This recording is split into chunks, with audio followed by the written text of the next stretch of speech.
कुछ युवा हैं, कुछ लोग हैं, उनसे जानना चाहेंगे कि इस विधानसभा में इनकी क्या राय है। सबसे पहले सर स्वागत, क्या नाम हुआ आपका? विकास कुमार सर। क्या लगता है इस बार 2025 का विधानसभा चुनाव किस आधार पर देखते हैं आप, कैसे देखते हैं इसको? इस बार कोई जाति पाति काम नहीं करेगा, विकास हावी रहेगा सब युवा वर्ग पर। युवा वर्ग की सारा बहुत विकास के नाम पर जाएगा।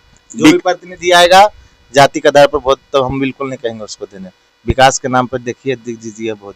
तो विकास में किसको देखते हैं? नीतीश मोदी को जोड़ी को देख रहे हैं या राहुल तेजस्वी को जोड़ी को देख रहे हैं? नहीं, दोनों को बाइकआउट करते हैं। दोनों को। तीसरा फ्रंट कौन आने वाला? जनसुराज। जनसुराज में क्या आपको अच्छा लगा जो जनसुराज के पीछे जा रहे हैं? जनसुराज देखिए पहला बार जो नया है, सारी युवा वर्ग की बात करते हैं। दूसरा बात, इनके पास विकास का एक एजेंडा है, पूरा एकदम डेवलपमेंट का खाका है।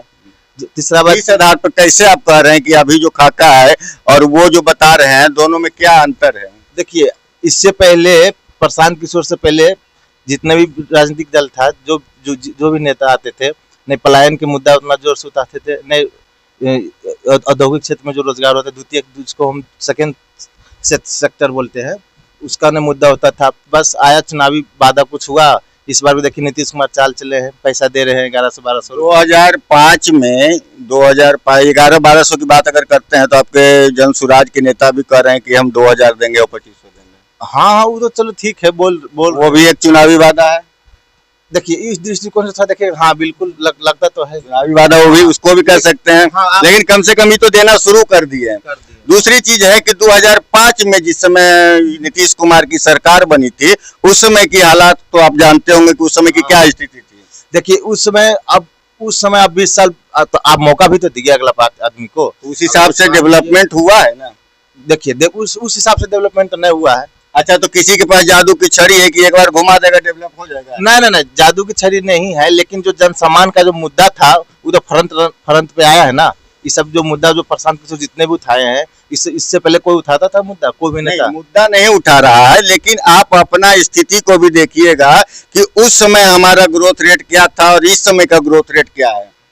उस समय का जो ये हमारा जो वित्तीय व्यवस्था था वो कितना था, इस समय का कितना है? तो पॉपुलेशन भी तो बढ़ा है टाइम उसके अपेक्षा अभी जो है पॉपुलेशन भी बढ़ा है, और पॉपुलेशन के हिसाब से आपका खर्चा भी बढ़ेगा। इसको कैसे मैनेज? तो वो भी तो जीडीपी में जाता है, वो उसको बढ़ता है, टैक्स बढ़ता है, हम मानते हैं, लेकिन इसको कैसे देखते हैं आपके?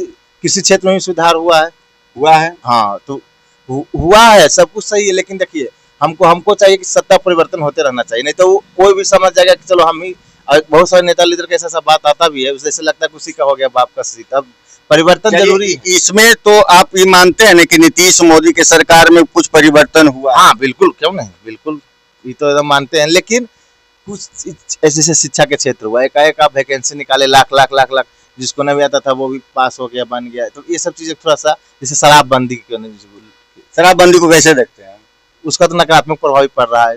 आपको टैक्स भी चोरी हो रहा है, दारू भी बिक रहा है, खर्चा भी हो रहा है, टैक्स भी चोरी हो रहा है। ना, वो ना बोले टैक्स भी चोरी हो रहा है, तो वो तो बिल्कुल फ्लॉप है योजना इनका, नीतीश जी का।